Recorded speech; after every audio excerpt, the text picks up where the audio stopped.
Christendom. Christendom. Do you know the actual derivation of that word? It means amalgamation of church and state. Did you know that? When Messiah saw the religious hypocritical leaders selling animals for sacrifice in the temple,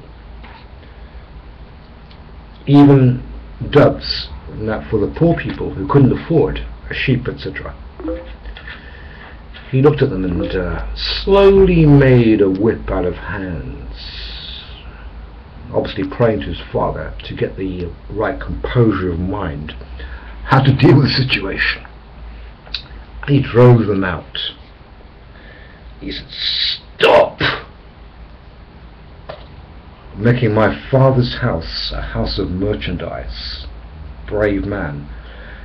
And the Messiah the disciples remembered the scripture from the Psalms that zeal for his Father's house would consume him, eat him up.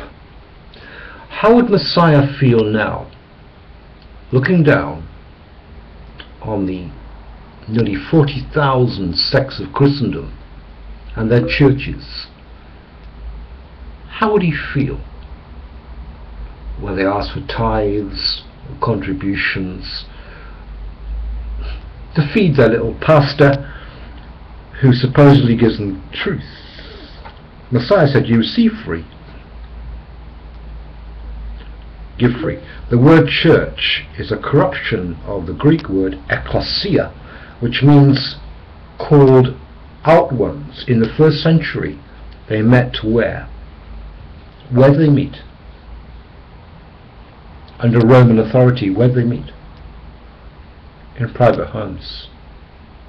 Now Constantine, who supposedly saw this thing in the sky, the cross, in hoc signo vinces, in this sign conquer, didn't like the fact that Christians under persecution were meeting in private homes, so he introduced what was called the bishop system, hence the church today. You read the Bible very carefully. There's no mention of a building. In fact, Paul says, the Father who made the universe does not dwell in man-made buildings built by human hands. Messiah said, when you pray, go to a church. No. Go to your private room and pray in secret. And then your Father, who looks on in secret, will listen to you. You don't need bricks and mortar or a place you contribute to get to the Father. Look at the vault of the sky, the heavens. We are under the true umbrella of the Father, the universe. Why be confined to a structure where you donate money and get ripped off by people who tell you lies? You know, 99.9% of Christendom teach that Messiah is the Father who came down in flesh. Now Satan laid the groundwork for this before Messiah appeared in the first century with this pantheon of God things, like the Greeks and Babylonians believed in pantheon of gods. And that's why the pagans accepted so-called Christianity. So we believe in that, the multitude of gods. He laid the groundwork. Paul said to us in 1 Corinthians 8 verse 6, is it to us, true believers, one God, the Father, and one Lord, Kyrios, Mashiach, the Messiah. Separate. Psalm 110 verse 1.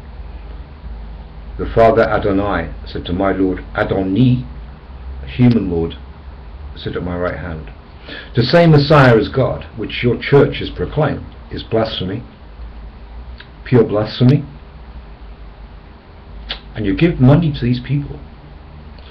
As I said, if Messiah was here now, and he's coming back very soon, he will rip them open. Rip your buildings open. Don't forget, the Father destroyed Jerusalem twice.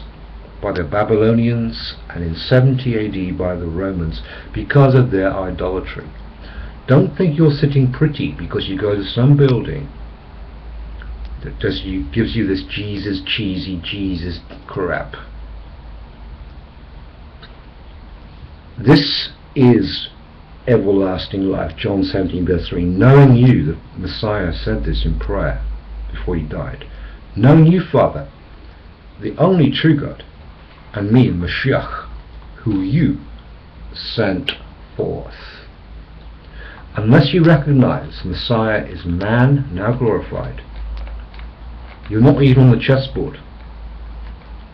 You keep giving your contributions to your church, but you're going to be shocked. Among those recorded in Matthew 7 who say, Lord, Lord, didn't we do this in your name and that?